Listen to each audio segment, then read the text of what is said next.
Welcome back to another episode of Rock Boys Football. Obviously, an extremely frustrating last couple of weeks for this USC program. Many of the USC fans know I've been extremely vocal about some of my frustrations with this USC team, starting with head coach Lincoln Riley. But at the end of the day, we've talked a lot of negativity around this USC team over the last couple of weeks, which is certainly warranted, but it's kind of overshadowed some of the positives that we've seen from this USC team as well. Specifically, some of the young talent is starting to flash and pop. And many of y'all know I'm a Michigan fan, so I think USC Michigan fans were kind of in the same boat.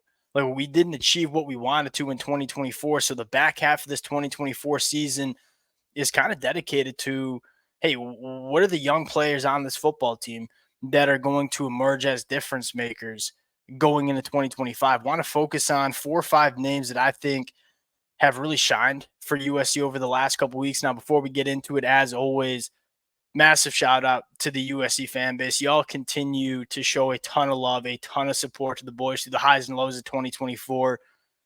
Y'all know I love talking this USC team. We're not going to stop talking about this USC team just because they lost a few games. I can't thank you guys enough. If y'all do enjoy the content, consider subscribing to the channel. Much more importantly, let it fly in the comment section. Like, what players are we're all going to stay up for this football game Friday night against Rutgers, whether we like it or not. What players do we want to see get some action? What players do we want to see shine against Rutgers on Friday night?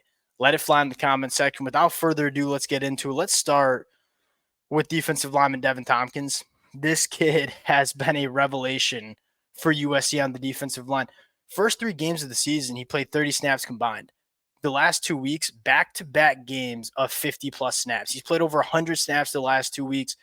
You can tell Dan Lynn, this defensive staff, really like what Devin Tompkins is providing USC on the inside of the defensive line, which, I think is an awesome storyline. You look at Devin Tompkins when he committed to USC back in 2022, 6'5", much lighter than he was back then. We weren't even sure what position Devin Tompkins was going to play. And then all of a sudden, Coach Henney comes in.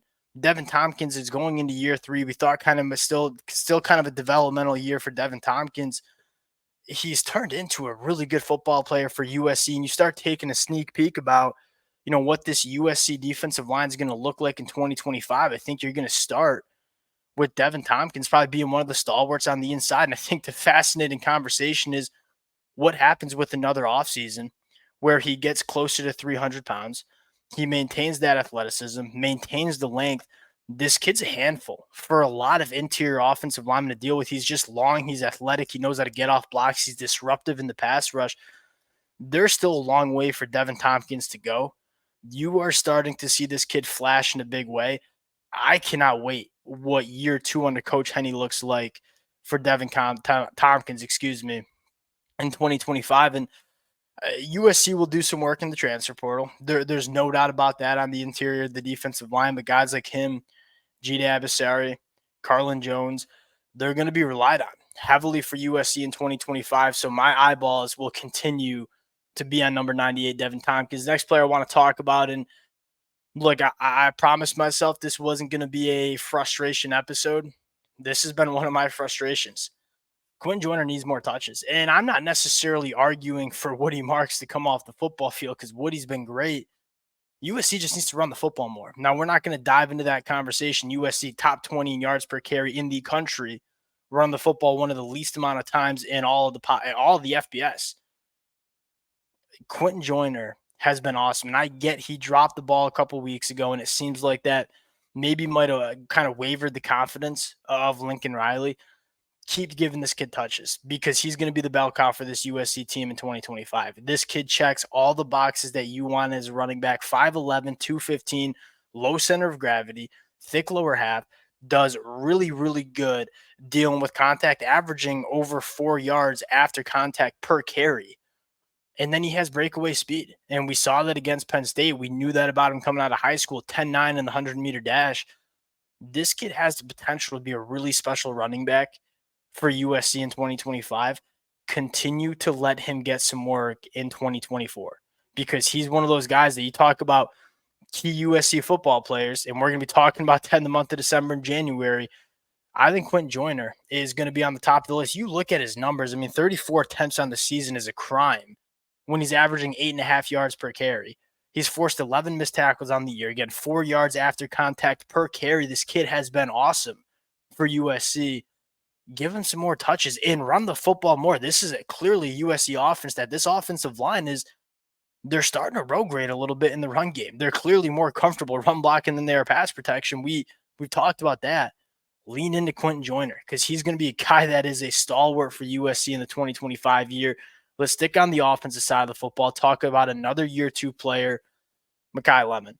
Mekhi Lemon is what we thought Zachariah Branch would be. And there's no question Mekhi Lemon's been significantly better than Zachariah Branch. Look, he's not as flashy as Zachariah Branch, but we talked about this going back to the offseason. He's not as flashy, but he's a better wide receiver. He knows how to create separation, doesn't drop passes. He's really good after the catch, too. Doesn't get enough credit for that. I mean, you look back at that Maryland game, 8 targets, 8 catches. You love that number. Like, if you're a USC fan, you're looking at who should be playing in this wide receiver rotation. Go to the wide receivers that when they are getting their targets, good things are happening. That's what we've seen with Mekhi Lemon. Over 164 yards after the catch this year, 7 missed tackles forced.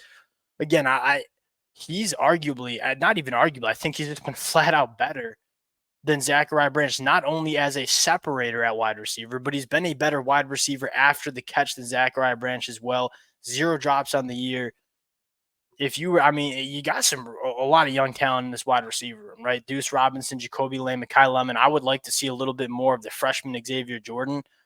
Lean into these kids because you look at if USC is going to be dangerous in 2025, it starts with some of the skill position players, guys like Quentin Joyner, some of these wide receivers. Continue to lean into them. Last guy I want to talk about going over it. We got a few honorable mentions too.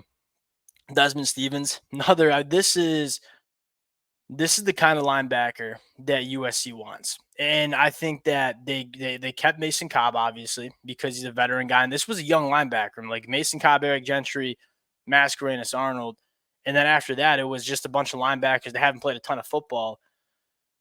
You're going to see these kind of linebackers in this Dantlin USC defense going forward. Look at what he's doing on the recruiting trail. Guys like Matai Togiai, guys like Jaden Perlotti. USC is valuing these linebackers that are a little longer, a little bit more athletic. Desmond Stevens is one of those guys. Back-to-back games of 16-plus snaps, only missed 1 tackle on the year. Really, really athletic in coverage. We saw that against Penn State. Again, you look at Dan Lynn, what he wants in linebackers. He wants linebackers that can do a lot of different things, not only be thumpers in the run game, be able to go sideline to sideline, but we need linebackers that can drop back and be athletes in zone coverage. You look at Mason Cobb and Easton Mascarenas Arnold. Yeah, they're veteran linebackers that know what they're doing a little bit more than Desmond Stevens, arguably. At times, maybe not so. But these are the kind of linebackers Dan Lynn wants to build this USC defense with. You look at Mason Cobb, Easton Mascarenas Arnold is probably like, 5'10" and change. Mason Cobb, not much taller. USC wants the longer, I wouldn't say wiry, because Desmond Stevens is up to 233 pounds. I mean, Eric Gentry is probably the extreme version of that. They want longer linebackers who are better in space. Desmond Stevens, you look at Elijah Newby, you look at the linebackers USC has recruited in 2025. This is the future linebacker for USC under Dan Lynn. A couple other honorable mentions. I think Elijah Page has cleaned it up. I wouldn't say Elijah Page has been great. It was really, really bad against teams like Michigan. It's gotten better, and I think that makes sense. Like, as much hype as we gave Elijah Page heading into 2024, he was still a redshirt freshman that didn't play much football. And so this is really his first real game experience in 2024. There have been some growing pains. This is the ultimate evaluation for Josh Henson. You know what I mean? If you're Coach Henson and you can't get Elijah Page right, you're probably not the guy to coach the offensive line for USC, because Elijah Page checks off all the boxes. Really good athlete, long arms. There's some things that you want to see cleaned up, specifically some technique and balance. He seems to get off balance a lot, both in the run and pass protection. But outside of that, like, Elijah Page checks a lot of boxes. He should be an all-conference tackle come 2025. And I think he's getting better, which is nice for USC fans. It's been frustrating that, pass protection has arguably cost you a few games, specifically that Michigan one. But he's getting better, and I think that's a good sign for USC.